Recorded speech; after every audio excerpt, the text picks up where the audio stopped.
What's up, everybody? Me, PJ, back again with another album review. Today I'll be talking about the album Sphere, which is the fifth release by Born of Osiris, which came out on October 23rd of this year via Sumerian Records. Now, back when I got started kind of reviewing albums on YouTube back in early 2012, these guys were my absolute favorite band. That is because of two landmark releases, in my opinion. The first of which being their debut EP, The New Rain, which came out in 2007 and really gave a new sort of breath of fresh air into deathcore. Very progressive ideas being displayed here as far as the rhythms, the technicality, as well as the addition of progressive styled keyboards, which really gave an interesting flair to the release and made it stick out amongst other releases from their peers at that point in time. Now, the second release that is very very high up in my top albums of all time is their 2011 release, The Discovery. Now, this release pretty much had it all. It had technical riffing, very memorable songs, very awesome solos, great work as far as drums, bass, vocals, everything just melded perfectly together. It's one of my favorite albums ever. If you haven't heard it, I highly encourage you to go look it up.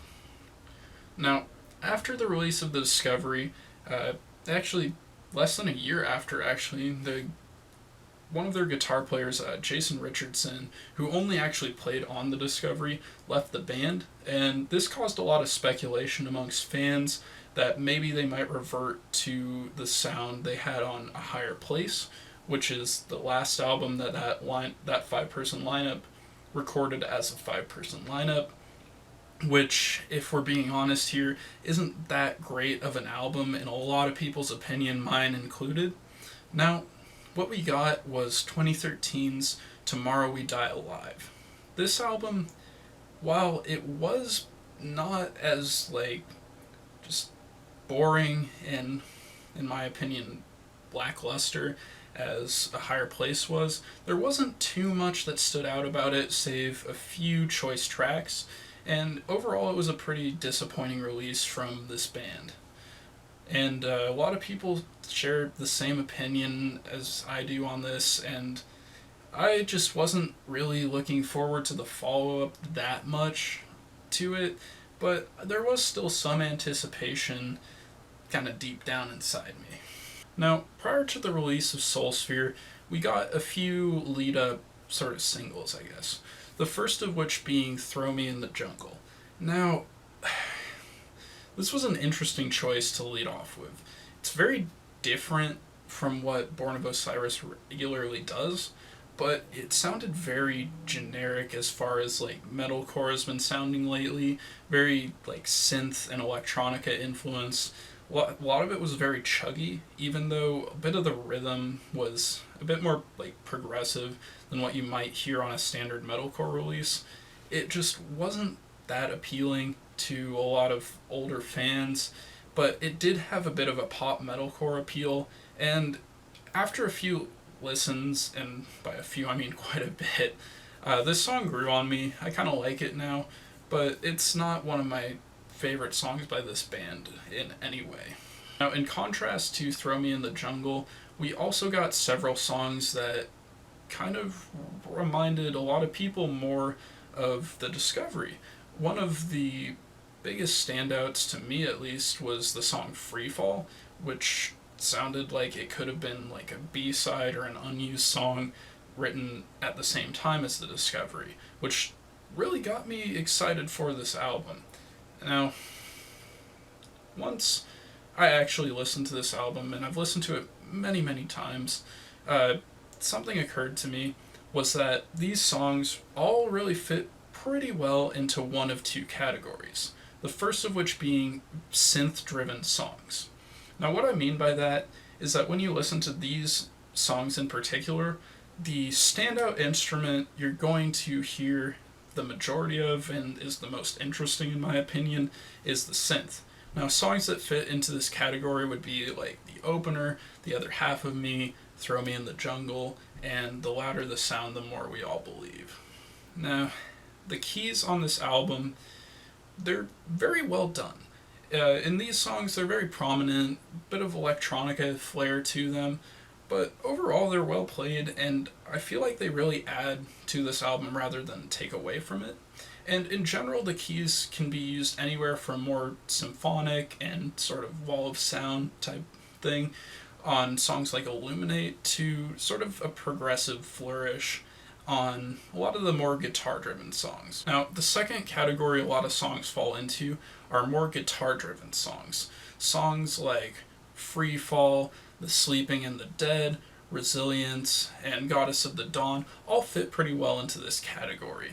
Now, for the most part, the guitar is very technical, I'd say, in the guitar driven songs, anyways. The key driven songs can get a little sort of chuggy, I'd say, and it doesn't really stand out to me as being very technical or interesting in those songs. But on the more guitar driven songs, it can be very, very heavy, very hard hitting, especially on songs like Illuminate and The Sleeping and the Dead. Those songs made really great use of very heavy guitar. Other songs made use of more technical guitar playing, and it's done really, really well. Almost the same quality as you'd hear on the Discovery, and I really appreciate that. It sounded very much like a throwback, and definitely something older fans of the band like myself appreciate. The vocals on this album are extremely varied in their use. We have more traditional vocals that you'd expect from Born of Osiris, like you have the lows, you have the highs that we've heard before, and I'm a fan of those vocals. We also get more metalcore influenced vocals on this release. We have a lot of clean singing, which personally I'm not a big fan of, at least for this band. I feel like their clean singing isn't done as well as certain other bands who can pull it off better. We also have more sort of like harsh, like yelling, not quite clean vocals that I just feel like didn't fit very well. And sometimes songs will be going on just fine, like for example Tidebinder, and we'll get to the chorus and I really just didn't like it, and it kind of detracted from the entire song as a whole. Another example of that would be the last track, The Composer. For the most part it's a pretty solid song, but the chorus really just wasn't doing it for me. As far as bass is concerned on this album, it brings a lot of groove to the album. I'm a big fan of it. It's definitely like very bouncy, especially when we're in the more like gent periphery influenced sections of the album, especially on songs like The Sleeping and the Dead. You can hear very groovy, bouncy bass on that, and I really like that personally. Lastly, the drums. There weren't a lot of standout moments, sadly, for the drumming. There were some flourishes here and there, like on Illuminate or Resilience, but other than that, they really didn't do too much out of the ordinary, and which is really disappointing because I know that their drummer is a very fantastic musician. He can play very well, but I feel like he was really underutilized on this release. Now, in summary, this album is not bad, but it's also not super great.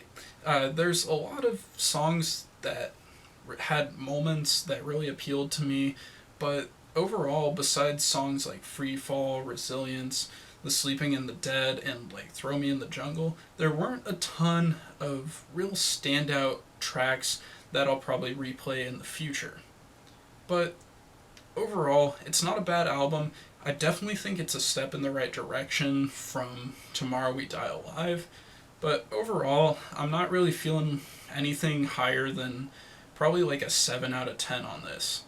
Just didn't really do it for me. I don't think I'll be revisiting this too much, but it's definitely something that you should probably check out if you've liked this band's material in the past.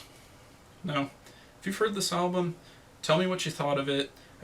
Leave a comment with your opinion. Did you like it? Did you not like it? What did you like? What didn't you like so much? And, well, till next time, I'll see you later.